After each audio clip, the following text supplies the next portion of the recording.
5G बहू। सुमित्रा जी का बेटा था अमित और बहू का नाम था अमृता। सुमित्रा जी की बहू की बातें सुनकर ऐसा लगता था कि जैसे वो बहुत इंटेलिजेंट है, क्योंकि उससे कभी भी कोई भी सवाल पूछो फट से जवाब दे देती थी। अरे भाई, उसके जवाब से तो गूगल भी पीछे रह जाता था। और इसलिए कम से कम सुमित्रा जी के घर में तो किसी को भी गूगल की जरूरत ही नहीं पड़ती थी। जब भी घर में कोई बात चलती, कोई कुछ भी कहता, तो अमृता फट से कह देती, ये तो मेरे साथ भी हुआ था, मुझे इसके बारे में सब मालूम है। एक दिन सुमित्रा जी अमित और अपनी बहू अमृता के साथ अमित के बुआ जी, फूफा जी यानी कि मुकेश और उर्मिला जी के यहाँ पर मिलने के लिए गए।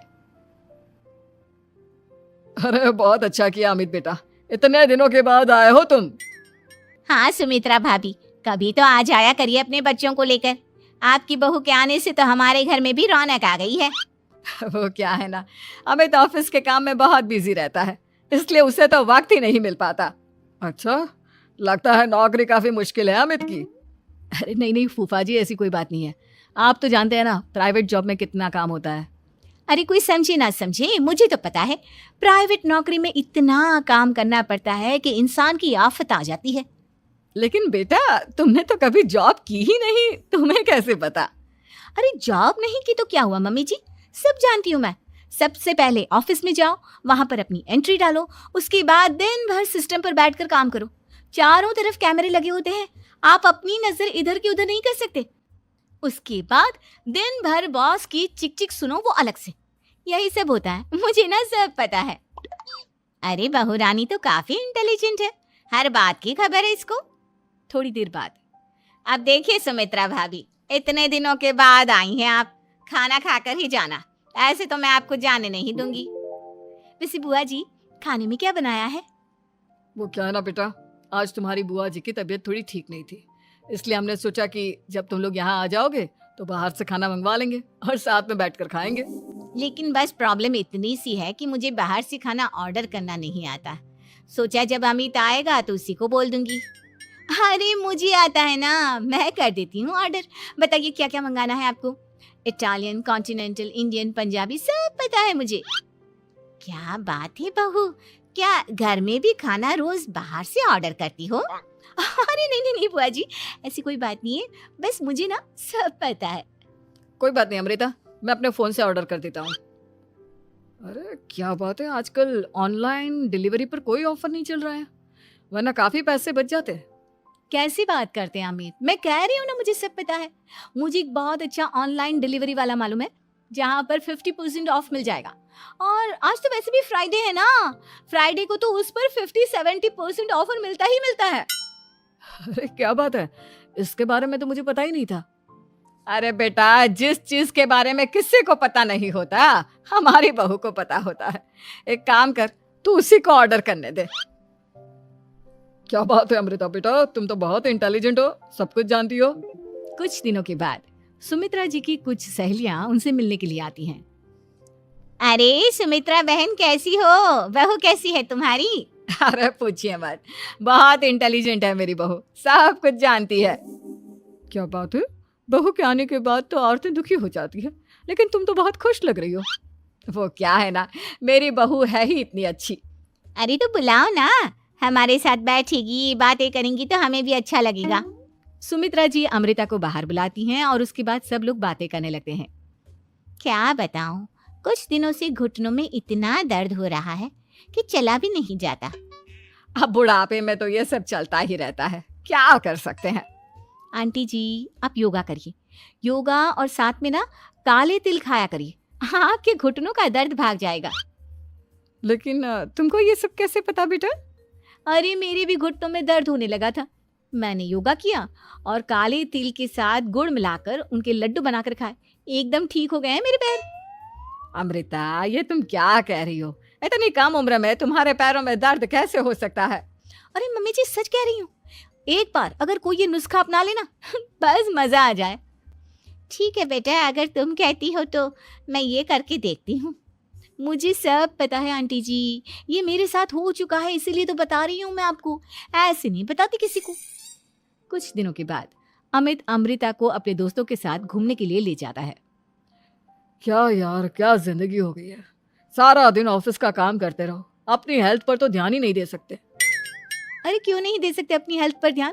सब दे सकते हैं। इंसान चाहे तो कुछ भी कर सकता है।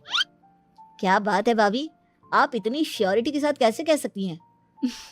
अरे आजकल ना एक से एक एप्लीकेशन है मार्केट में, और जानते हैं उसमें कुछ एक्सरसाइज तो ऐसी बताते हैं जिन्हें आप अपने ऑफिस में बैठे बैठे, मेरा मतलब लैपटॉप पर काम करते करते भी कर सकते हैं। अमृता, ऐसी एक्सरसाइज के बारे में तो मुझे भी नहीं पता था, तुम्हें कैसे मालूम? अरे मुझे सब पता है, हर चीज की खबर रखती हूँ मैं, जानते हैं ना आप। लेकिन ऐसी कौन सी एप्लीकेशन है और ऐसी कौन सी एक्सरसाइज है भाभी? एक मिनट, मैं आपको अपने मोबाइल में दिखाती हूँ। अरे वाकई में भाभी तो सही कह रही हैं। देखो यार, इसमें कितनी अच्छी एक्सरसाइज दिखाई गई है। अपनी चेयर पर बैठे बैठे एक्सरसाइज भी कर लो, काम भी और हेल्थ भी। वाह भाभी वाह, मजा आ गया। लेकिन अमृता, तुम्हें इस बारे में कैसे पता? अब मेरे साथ जो चीज हो चुकी है उसके बारे में तो मुझे पता होगा ही ना अमित। मतलब तुम कब ऑफिस में काम करने गई जो तुमने ऑफिस करते करते एक्सरसाइज की? मैं जो किचन में काम करती हूँ अमित, घर के काम, वो किसी ऑफिस के काम से काम है क्या? बस मैं भी वो सब करते करते इनमें से कुछ एक्सरसाइज ट्राई कर लेती हूँ, इसलिए मुझे सब पता है। सही है यार, तुम तो बहुत इंटेलिजेंट हो। कुछ दिनों के बाद ये क्या है? एक दोस्त ने मेरे साथ एक मजाक किया है, लेकिन समझ में ही नहीं आ रहा। अरे बेटा, तो अमृता से पूछ लेना, उसके पास कोई ना कोई जवाब जरूर होगा। ठीक कहती है मम्मी जी, मैं सब जानती हूँ। लेकिन अमृता, ये थोड़ा मुश्किल है, सोच लो। मेरे लिए कुछ भी मुश्किल नहीं, दुनिया की कोई भी पहेली हो मैं चुटकी में सॉल्व कर लेती हूँ। अच्छा ठीक है, देखो मेरे दोस्त ने मुझे एक खाली पेपर दिया है और कहा है कि इस पर उसने मेरे लिए कुछ मैसेज लिखा है। अब एक बात बताओ यार, खाली पेपर पर, I mean, जिस पर कुछ भी नहीं लिखा हुआ, उसे मैं कैसे पढ़कर बताऊं? अरे बस इतनी सी बात, इसे तो मैं चुटकियों में सॉल्व कर दूंगी अमित। लेकिन कैसे बहू? इस पेपर पर तो वाकई में कुछ नहीं लिखा हुआ, एकदम खाली पेपर है। कैसे, क्या पढ़ोगी तुम? अमित, एक छोटा सा काम करो, जल्दी से एक मोमबत्ती लेकर आओ। अरे बहू, पेपर में आग लगाने का इरादा है क्या? नहीं नहीं मम्मी जी, इस पेपर पर अमित के दोस्त का लिखा हुआ मैसेज पढ़ने का इरादा है। अमित कैंडल लेकर आता है। अब ना बस इस पेपर को धीरे धीरे कैंडल के ऊपर घुमाते रहो, देखना 2 ही मिनट में मैसेज आपकी आंखों के सामने होगा। अच्छा ठीक है, मैं ऐसा करके देखता हूँ। 2 मिनट के बाद।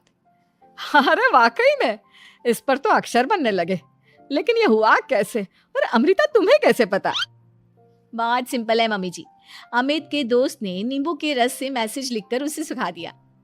अब अगर मैसेज पढ़ना हो ना तो पेपर को आग के सामने ले जाओ और लेटर्स अपने आप उभर कर आ जाते हैं। वाह बहू, लेकिन तुम ये सब कैसे जानती हो? अरे मम्मी जी, जब मैं छोटी थी ना तो अपनी सहेलियों के साथ ऐसे ही गेम खेला करती थी। ये तो मेरे साथ कितनी बार हो चुका है, मुझे सब पता है। थैंक यू यार अमृता, तुम्हारी वजह से हमें कुछ भी सोचने की जरूरत ही नहीं पड़ती, तुम सब कुछ बता देती हो। कुछ दिनों के बाद सुमित्रा जी को अमृता के प्रेग्नेंट होने की खुशखबरी मिलती है और सुमित्रा जी अमृता को डॉक्टर के यहाँ लेकर जाती है। देखिए सुमित्रा जी, आपकी बहू की तबीयत बिल्कुल ठीक है, किसी भी तरह की चिंता करने की कोई जरूरत नहीं है, लेकिन हाँ, उनको आयरन वाली डाइट खाने की बहुत जरूरत है। ठीक है डॉक्टर साहब, आप बता दीजिए मैं अपनी बहू को क्या क्या खिलाऊं ताकि उसकी तबीयत ठीक रहे और आने वाले बच्चे की भी। अरे मम्मी जी, इसमें डॉक्टर से पूछने की क्या जरूरत है, किशमिश है, अनार है, पालक है, ये सब खाना चाहिए, आयरन का लेवल बिल्कुल बराबर रहता है। अरे वाह, आपकी बहू तो सब कुछ पहले से ही जानती है। ये तो बहुत अच्छी बात है। देखो, आयरन के साथ तुम्हें कैल्शियम भी खाना होगा। जानती हूँ मैं, अगर आयरन की खाली सप्लीमेंट लेते हैं और कैल्शियम नहीं लेते तो बॉडी उसे अच्छे से एब्जॉर्ब नहीं कर पाती, सब पता है मुझे। बहू, ये भी मालूम है? हाँ मम्मी जी, आप तो जानती है ना, मुझे सब पता है। आपकी बहू की बातें सुनकर अच्छा लग रहा है। मुझे ऐसी बहुत कम लड़कियां मिलती हैं जिन्हें इतनी नॉलेज होती है, सारे सवालों के जवाब देती है, और हमारे इंडिया में तो वैसे भी हालात बहुत खराब है। बिल्कुल ठीक कह रहे हैं आप डॉक्टर साहब, लेकिन मैं उन लड़कियों की तरह नहीं हूँ, बहुत ख्याल रखती हूँ मैं हर चीज का। और जानती हैं आप, हमारे घर में तो किसी को किसी चीज के बारे में गूगल करने की जरूरत ही नहीं पड़ती। बिल्कुल ठीक कह रही है अमृता, अरे कुछ भी पूछ लो, इसे सब पता होता है। अरे वाह, तुम तो बड़ी कमाल की लड़की हो। चलो, ये तो बहुत अच्छी बात है। लेकिन फिर भी डॉक्टर की सलाह पर पूरा ध्यान देना चाहिए। वैसे क्या चाहिए तुम्हें, बेटा या बेटी? अरे डॉक्टर साहब, कुछ भी हो जाए, बस बच्चा अच्छे से हो जाना चाहिए। मुझे तो दोनों में से किसी से कोई भी परेशानी नहीं। और सुमित्रा जी आप? डॉक्टर मैडम, मुझे तो लड़के और लड़की में कभी भेद करने की आदत ही नहीं है। पोता आए या पोती, मेरे लिए तो दोनों एक बराबर है। सुनकर अच्छा लगा। वैसे आप जानती हैं, हमारे यहाँ पर तो लोगों को बड़ी बेचैनी रहती है ये जानने की कि पेट में लड़का है या लड़की, लेकिन विदेशों में ऐसा नहीं होता। हाँ, वहां पर तो सब कुछ पहले से ही बता देते हैं ना। ये भी कोई बात हुई भला? लेकिन तुम्हें कैसे पता कि वहां पर सब कुछ पहले ही बता देते हैं? अच्छा, हाँ, तुम तो सब कुछ पहले से ही जानती हो ना। तुम्हारे साथ तो सब कुछ पहले से ही हो चुका होता है। नहीं मम्मी जी, ये तो मेरे साथ पहली बार हो रहा है, इसलिए मैं ये डायलॉग नहीं बोल सकती। अमृता की बात सुनकर सुमित्रा और डॉक्टर दोनों हंसने लगते हैं।